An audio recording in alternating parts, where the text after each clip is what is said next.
Okay. Good morning, everyone. Um, Thank you so much for bearing with me as I grieve. And there has been a lot of things that had happened over the past few weeks. But let me just inform everyone that we are back and we are going to have a lecture twice a week to make up for the missed classes. Okay. So again, travel and tour management. And if I am not mistaken, we were already able to discuss about the plane ticket, classifications of plane ticket, and what we are going to discuss this week is about the tour operation cycles and the itinerary making. Okay, so that is what we are going to do. Okay, and let me discuss this sa inyo, and I will just upload this sa YouTube channel. So if you are watching this right now, this means the successful ang ako niya pag-upload. And we are going to do this for this week and the next week until such time nga mag-Christmas vacation kita. So, firstly, ang isang pagid ka part sang isa ka travel agency operation is they are offering a tour package. So, when you say tour package, ara na siya tanan. Ara na ang airline, ara na ang accommodation, ara na ang tour, ara na ang transportation.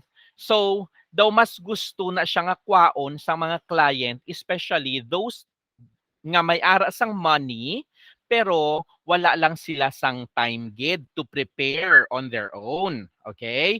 That is why better gid sa isa ka travel agency nga may ara man sila sang ginahambal naton nga tour packages para may pilian ang inyo nga client. Either gusto sang inyo nga client nga mag-avail sila sang tour package or mag-DIY sila, we have options available. Okay? So, what we are going to discuss right now is about tour package, and then on Friday, ang i-discuss ko sa inyo is about sa itinerary making. If I am not mistaken, naka-inform ko sa inyo that before the end of the semester, no? Or at the end of the semester, you will be making your own tour package. So, let us start. So, what is the objective sang aton subong lecture is to understand the different processes involved in creating a tour package. Paano bala mag-ubra sang tour package? Ano i-combine mo lang and then suddenly may tour packages ka na? Paano ikaw mag-costing? How are you going to earn? Okay? Hindi man pwede nga may tour package ka da and then eventually gali wala ka man sang earning. And then of course, we are going to compute for tour packages. So simple mathematics ini which is kung nagaubra ka sang tour package, may ara gid kita ya sang computation nga kinahanglan ubrahon para maka-come up kita kung may profit gid man kita or wala. Okay, so tour operations, no? If we are going to define, this is the preparation and implementation of all activities within an itinerary given within a given time frame within the estimated cost in order to meet the expectations of the playing client.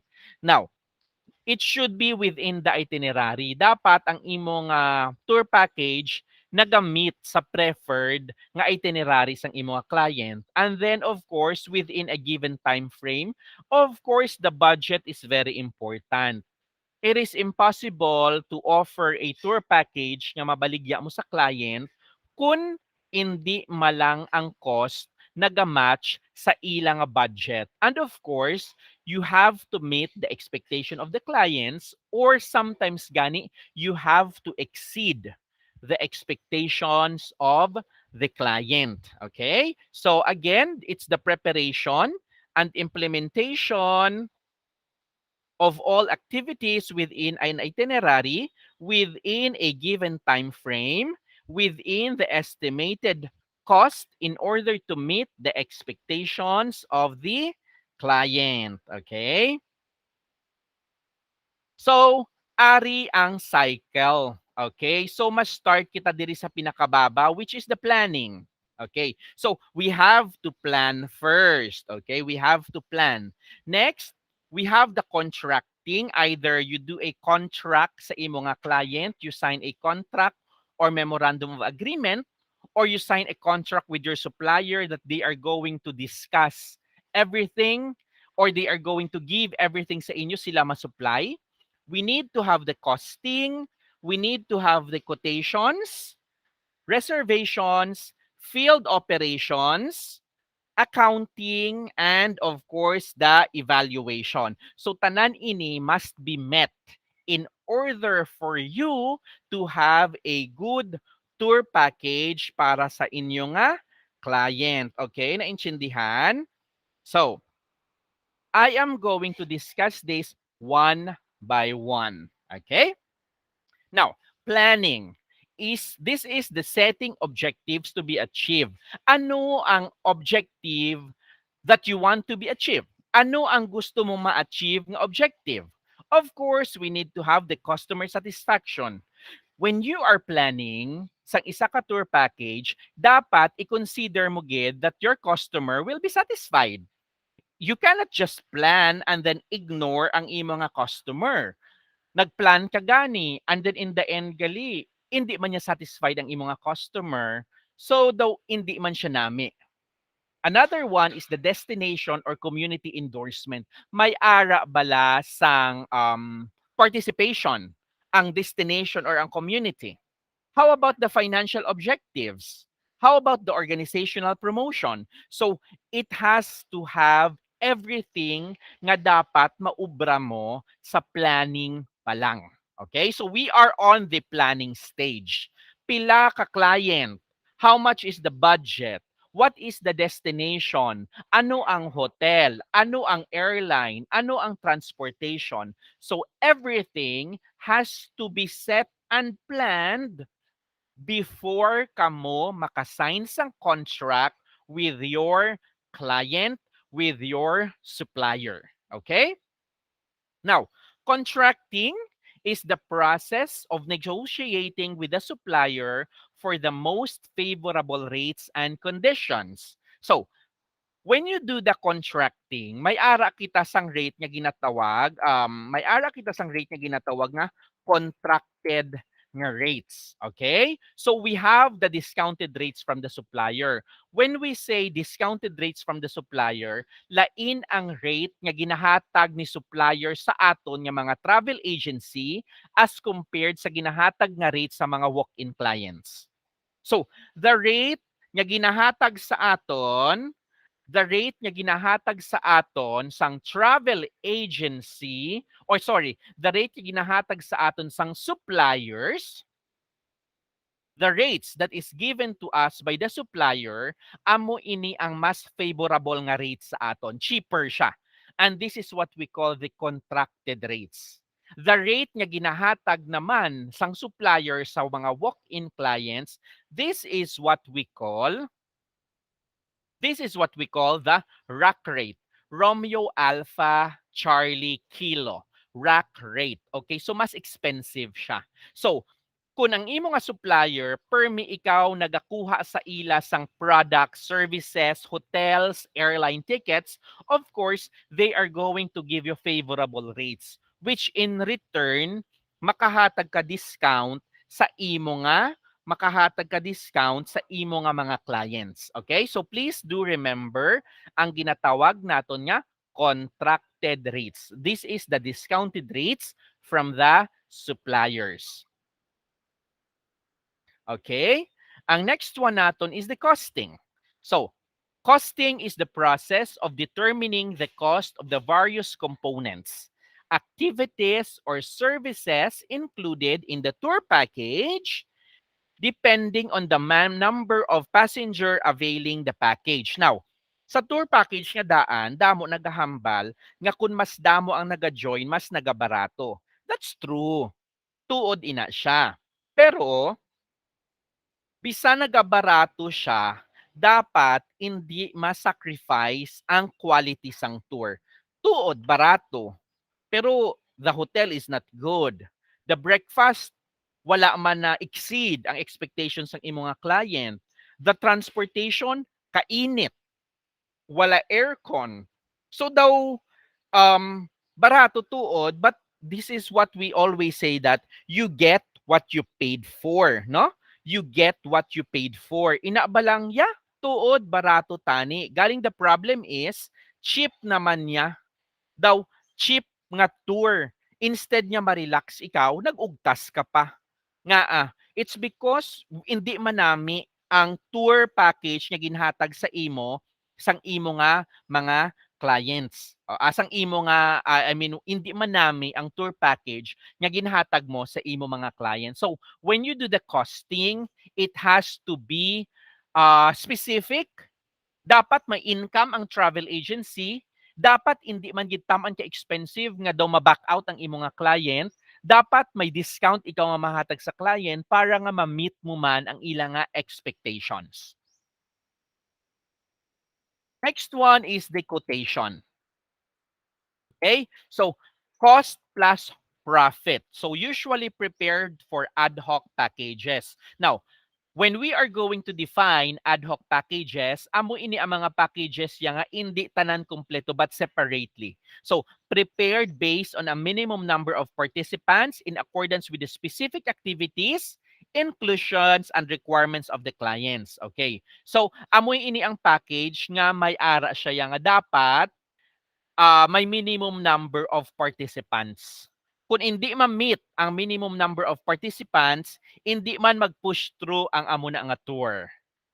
Okay? So dapat mahambal sila, ma'am, we require minimum 5 para mag-push through ang tour. So dapat may 5 paying passenger. Otherwise, kung wala ka nakamit sang 5 paying passenger, hindi man mag-push through ang tour. And then we have the regular packages.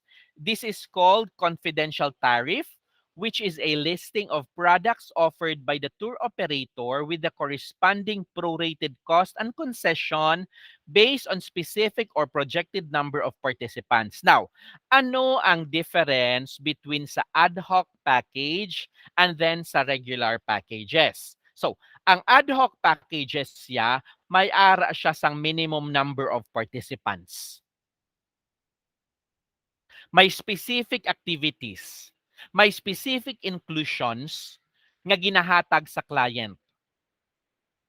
If you miss one of those, if you miss the specific number of participants, if you miss one of the inclusions, hindi na siya matawag nga ad hoc package. For the regular package naman, this is a tariff. Taripa lang niya, tariff nga ginahatag lang sang supplier wherein ikaw nga travel agency ang ma-decide kung pila ang imong rate nga ihatag depende on the number of clients who are joining. Now, we are going to see later on a tour package nga gin-design ko para sa mga students sa Manila, and then you are going to see there kung paano mag-draft sang isa nga tour package based on a regular package and hindi ang ad hoc nga package. I will give you an example later on. For example, diri sa Boracay package naton, may ara kita diri sang 3 days, 2 nights, and then may 4 days, 3 nights kita. If we are going to look at Boracay Regency, ang twin naton, meaning sang twin naton is ano? There are two. There must be two persons traveling together. So sa 3 days, 2 nights nga stay nila sa Boracay Regency, ang rate is 8,900 per person. Kung tatlo sila, triple accommodation, ang ilang nga bayad is 7,200 per person pero times 3 kay triple accommodation siya. Now, the single supplementary or the single supplement, amoy ini ang ginabayaran mo if you want to have an accommodation in a single room. Naintindihan?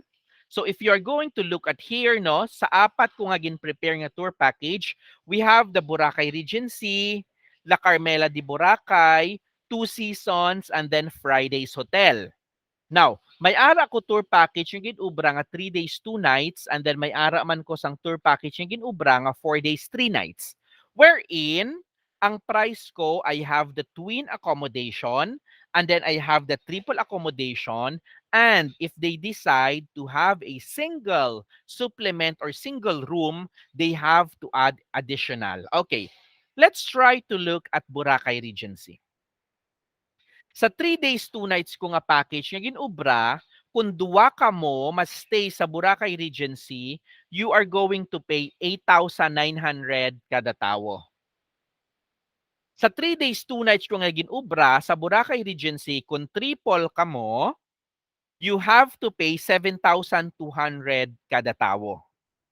Okay. Now, sa 3 days, 2 nights ko nga tour package nga ginubra sa Boracay Regency, kung tatlo ka mo pero gusto nyo may tag-isa-isa ka mo nga room, you have to pay 7,200 kada tawo since triple, plus ma-add pagid ka mo sang 2,300 per person para magaan ka mo sang room tag-isa-isa. Kung duwa lang ka mo, then you have to pay 8,900 kada tawo plus mahatag pagid ka mo sang 2,300 pesos kada tawo para magaan ka mo sang single room accommodation. Naintindihan? I hope nga naintindihan, and if you have any question on that one, please do not hesitate to ask me, okay? Please do not hesitate to ask me. Just go on and then pamangkot lang. Okay? Next. Okay. So, okay na, naka-planning na kita, no? Naka-planning na kita. We have already the costing. Then, of course, we need to do the reservations. Now, may ara ka na airline ticket, may gusto ka ng sakyan. May hotel ka naman niya preferred. May tour ka naman niya preferred. But then, wala ka pa nakapa-reserve. So, kung wala ka pa nakapa-reserve, meaning, wala pa gid ya sang tour nga naobra for you. So, reservation must be made. So, diin ka mapa-reserve. You as a travel agent, as the representative of your client, or you are the one representing your client, dapat i-reserve mo ang imo nga client sa airline. I-reserve mo ang imo nga client sa hotel. I-reserve mo sila sang transportation. Kung may ara nga mga pre-ordered meals, dapat i-order mo man sila sang pagkaon nga pre-ordered na nga daan. Para nga ano, para nga hindi na yan mabudlayan later on. Dapat may reservation. Otherwise, kung wala sang reservation, how are they going to enjoy it? Wala man may na-reserve anything for them. Okay? So, this is the process of placing advance request for available services at some time in the future and obtaining confirmation of this. Now, make sure that after reservation, you need to have the confirmation. This is a confirmation nga nabaton sang hotel, nabaton sang airline, nabaton sang restaurant ang reservation nga imo ginubra. Otherwise, kung wala ikaw sang confirmation, they could easily deny it. Sir, wala ka man nakapa-reserve hotel. Ti what if ara na ya ang imo nga client sa hotel? Ginhambalan, ay sir, sorry. Wala man niya may ginpa-reserve diri ang Amazing Discoveries Travel and Tours. Pero, ang Amazing Discoveries Travel and Tours may confirmation from the hotel. So meaning, nakapa-reserve kami ya galing siguro na limpatan ninyo. So if that is the case, the hotel is bound to honor the reservation. Kung wala sila sang hotel room nga mahatag, ti pangitaan na nila paagi nga the hotel confirmed it beforehand. On the other hand, for example, may reservation ka and then suddenly, naghambal ang hotel, sorry sir, wala reservation under your name. Namangkot din ang front desk, can we check your confirmation email please? Wala ka maging pakita, so wala ka gidyabato sa hotel. Then that would mean, nga tuod, wala ka gid man niya sang reservation. So, balikan ikaw sang imo client. Di ba nagbayad na kami sa imo? We already paid you. Nga wala kami dito sang reservation sa hotel. They are asking for confirmation email, wala kami may ihatag because wala ka man niya may ginhatag. You as a travel agent, you didn't give us anything. Amo na kun my dear students, nagakinagamo sa travel and tourism industry because ang ginatawag naton yung mga fly-by-night travel agency. After bayad, wala sila nag-reserve, Ang naging problema na huyan ang client, it is because wala sila yasang inabtan. And then, pag nag-ask na sila sang refund sa ilang travel agency, hindi na makita ang travel agency. That is why, gina-make sure gid the Department of Tourism nga ang mga travel agency at least accredited sang Department of Tourism to be sure kag at least para man sa safety, para man sa security sang mga guests that they are only dealing with legit travel agency.